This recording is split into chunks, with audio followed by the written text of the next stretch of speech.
அனைவருக்கும் அன்பான வணக்கம். இந்த நிகழ்ச்சியில் நாம் இந்த 2024ஆம் ஆண்டின் மார்ச் மாத ராசி பலன்களை பார்க்கலாம். நிகழும் ஸ்ரீ மங்களகரமான சோபகிருது வருடம் மாசி மாதம் 18ஆம் தேதி 1/3/2024 வெள்ளிக்கிழமை தேய்பிறை சஷ்டி சுவாதி நட்சத்திரம் சுபமுகூர்த்தம் கூடிய நன்னாளில் இந்த 2024ஆம் ஆண்டின் 3வது மாதமான மார்ச் மாதம் பிறக்கின்றது. மாத தொடக்கத்தில் கிரகங்களின் சஞ்சாரத்தை பார்த்தால் மேஷத்தில் குரு பகவான், கன்னியா ராசியில் கேது, மகர ராசியில் சுக்கிரன் செவ்வாய், கும்பராசியில் சூரியன் சனி புதன், மீன ராசியில் ராகு என இந்த மார்ச் மாத தொடக்கத்தில் கிரகங்கள் சஞ்சரிக்கின்றன.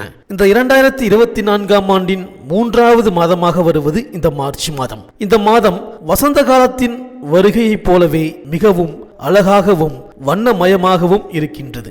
இந்த மார்ச் மாதத்திலிருந்து குளிர்காலம் குறையும், கோடை காலம் ஆரம்பமாகும். சூரியன் கும்பம் மற்றும் மீனராசியில் இந்த மாதம் பயணம் செய்வார். மேலும் கும்பராசியில் ஆட்சி பலம் பெற்றுள்ள சனி பகவானுடன் சூரியன் மற்றும் புதன் பகவான் இணைந்து பயணம் செய்வார்கள். மேலும் மகர ராசியில் செவ்வாய் உச்சமடைந்து பயணிக்கின்றார். மேலும் இந்த மார்ச் மாதம் கிரகங்களின் மாற்றத்தை பார்த்தால் மார்ச் 2ஆம் தேதி புதன் மீனராசிக்கு பெயர்ச்சி ஆகின்றார். மார்ச் 8ஆம் தேதி சுக்கிரன் கும்பராசிக்கு பெயர்ச்சி ஆகின்றார். மார்ச் 14ஆம் தேதி செவ்வாய் கும்பராசிக்கு பெயர்ச்சி ஆகின்றார். இந்த கிரகங்களின் சஞ்சாரம் மற்றும் மாற்றத்தினால் உங்கள் ராசிக்கு இந்த மார்ச் மாதம் என்னென்ன பலன்கள் கிடைக்கப் போகின்றது, நீங்கள் செய்ய வேண்டிய பரிகாரங்கள் என்ன என்று இந்த வீடியோவில் பார்க்கலாம்.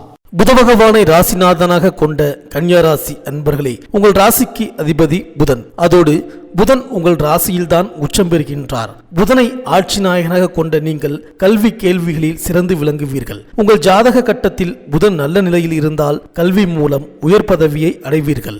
அதோடு செவ்வாயும் சிறந்த நிலையில் இருந்தால் அவர்கள் மருத்துவ படிப்பில் சிறப்பாக இருப்பார்கள். சிலர் அறுவை சிகிச்சை நிபுணராகவும் விளங்குவார்கள். ஜாதகத்தில் குருவும் சாதகமான இடத்தில் இருந்திருந்தால் ஆசிரியர் தொழிலில் சிறந்து விளங்குவீர்கள். பொதுவாக கன்னிராசியினர் மென்மையான போக்கை கொண்டவர்கள். சாத்வீக குணம் பெரும்பாலோருக்கு இருக்கும். அப்படிப்பட்ட உங்களுக்கு இந்த 2024ஆம் ஆண்டின் மார்ச் மாத கிரக நிலைகளை ஆராய்ந்து பார்க்கும் பொழுது சனி பகவான் உங்கள் ராசிக்கு 6ஆம் இடமான கும்பராசியில் இருக்கின்றார். 6ஆம் இடம் உங்களுக்கு மிக சிறப்பானது. இங்கே பல்வேறு உன்னத பலனை தர இருக்கின்றார். உங்கள் முயற்சியில் வெற்றி கிடைக்கும். இதனால் தொழிலில் பல சாதனைகளை படைப்பீர்கள்.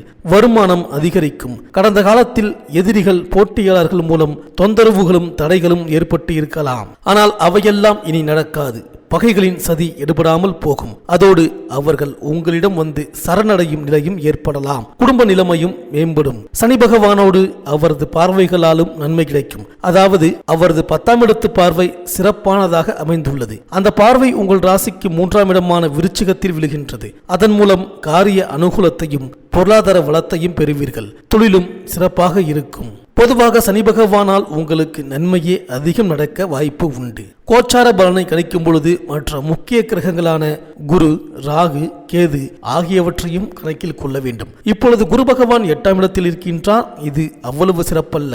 8ஆம் இடத்தில் இருக்கும் குரு பகவான் பொதுவாக மனவேதனையையும் நிலையற்ற தன்மையையும் கொடுப்பார். பொருளாதார சரிவை ஏற்படுத்துவார். வீண் விரோதத்தை உருவாக்குவார். பல்வேறு தொல்லைகளை கொடுப்பார். ஆனால் இதனை கண்டு நீங்கள் அஞ்ச வேண்டாம். குரு சாதகமற்ற நிலையில் இருந்தாலும் அவரது 7ஆம் இடத்து பார்வைக்கு தனி சக்தி உண்டு. அந்த பார்வை உங்களுக்கு சாதகமாக உள்ளது. குருவின் பார்வையால் கோடி நன்மைகளை அடையலாம்.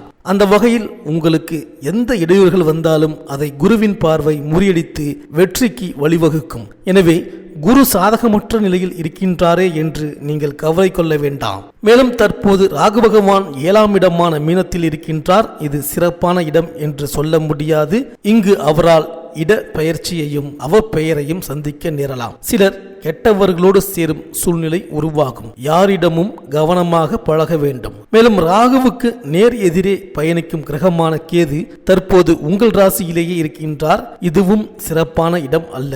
அவர் காரிய தடையையும் உடல் உபாதையையும் தரலாம். மேலும் மாத தொடக்கத்தில் உங்கள் ராசிக்கு 6ஆம் இடத்தில் சூரியனும் சனியும் இணைந்திருக்கின்றார்கள். இரண்டும் ஒன்றுக்கு ஒன்று பகை கிரகமாக இருந்தாலும் 12க்கு அதிபதி சூரியனும் 6க்கு அதிபதி சனியும் இணைவதால் விபரீத ராஜயோக அடிப்படையில் சில நல்ல காரியங்களும் இல்லத்தில் நடைபெறும். மனக்குழப்பத்தை மாற்றிக் கொள்ளுங்கள், நேர்மறை சிந்தனைகளை வளர்த்துக் கொள்ளுங்கள், சூரியன் சனி வழிபாட்டை மேற்கொள்ளுங்கள். சுப விரயங்களை அமைத்துக் கொள்வதன் மூலம் வீண் விரயங்களில் இருந்து விடுபட இயலும். தொழில் வளர்ச்சி திருப்தி தரும். புதியவர்களின் நட்பால் பொருளாதார நிலை உயரும். மேலும் மாத தொடக்கத்திலேயே மகர ராசியில் சுக்கிரன் சஞ்சரிக்கின்றார். உங்கள் ராசிக்கு 2, 9 ஆகிய இடங்களுக்கு அதிபதியானவர் சுக்கிரன். அவர் பூர்வ புண்ணிய ஸ்தானத்தில் சஞ்சரிக்கும் இந்த நேரம் அற்புதமான நேரம். பூர்வீக சொத்து பிரச்சனைகள் அகலும். புதிய திட்டங்களை தீட்டி வெற்றி காண்பீர்கள். பிள்ளைகளின் திருமண முயற்சி கைகூடும். கொடுக்கல் வாங்கல் சீராகவும் சிறப்பாகவும் இருக்கும். வருமானம் உயரும். மேலும் மார்ச் 2ஆம் தேதி மீனராசிக்கு செல்லும் புதன் அங்கு நீச்சம் பெறுகின்றார். உங்கள் ராசிநாதன் வலுவிழக்கும் இந்த நேரத்தில் மிகுந்த கவனத்தோடு செயல்பட வேண்டும். உங்கள் ராசிநாதன் மட்டுமல்லாமல்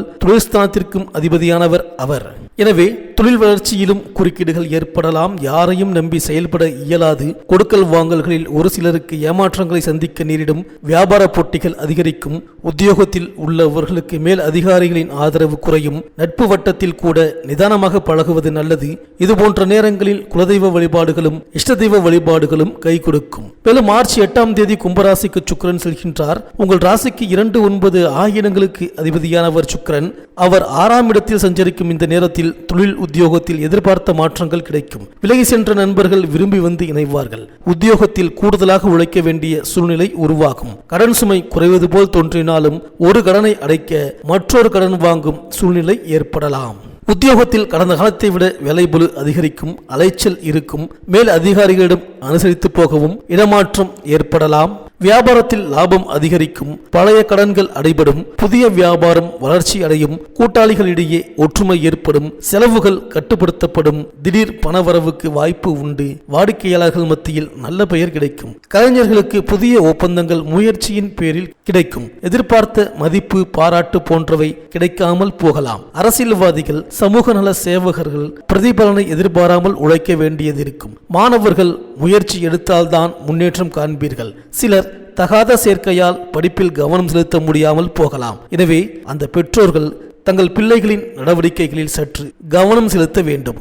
ஆனாலும் குருவின் பார்வை பலத்தால் அவை அனைத்தையும் முறியடிக்கும் வல்லமை உங்களுக்கு கிடைக்கும். விவசாயத்தில் அதிகமாக உழைக்க வேண்டியதிருக்கும். உழைப்பே உங்கள் முதலீடு. அனாவசிய செலவை குறையுங்கள். யாரையும் நம்பி காசு கொடுத்து விட வேண்டாம். எந்த வேலையும் உங்கள் நேரடி மேற்பார்வையில் நடப்பது நல்லது. மானாவாரி பயிரில் நல்ல மகசூல் கிடைக்கும். வழக்கு விவகாரங்கள் சாதகமாக இருக்கும். தீர்ப்புகள் சாதகமாக அமையும். பெண்களுக்கு அபார ஆற்றல் பிறக்கும். உங்களால் குடும்பத்தாருக்கு நல்ல பெயர் கிடைக்கும். வேலைக்கு செல்லும் பெண்களுக்கு வேலையில் நிம்மதியும் திருப்தியும் கிடைக்கும். உடல் நலம் மனக்குழப்பம் நீங்கும். மனதில் ஏனோ இனம் புரியாத வேதனை விலகும். இந்த கன்னியாராசி அன்பர்கள் இந்த மார்ச் மாதம் ராகுவுக்கு அர்ச்சனை செய்து வாருங்கள். ராகு காலத்தில் பைரவருக்கு பூஜை செய்யலாம். நாக தேவதையை வணங்கி வாருங்கள். ராகுவுக்கு நீல நிற வஸ்திரத்தை சாத்தி அர்ச்சனை செய்யுங்கள். ஏழைகளுக்கு உளுந்து தானம் செய்யுங்கள். குரு பகவானுக்கு அர்ச்சனை செய்யுங்கள். சிவாலயம் சென்று தட்சிணாமூர்த்தியை வணங்கி வாருங்கள். இந்த கன்னியாராசி அன்பர்களுக்கு இந்த மார்ச் மாதம் அனைத்தும் நன்மையே நடக்கும்.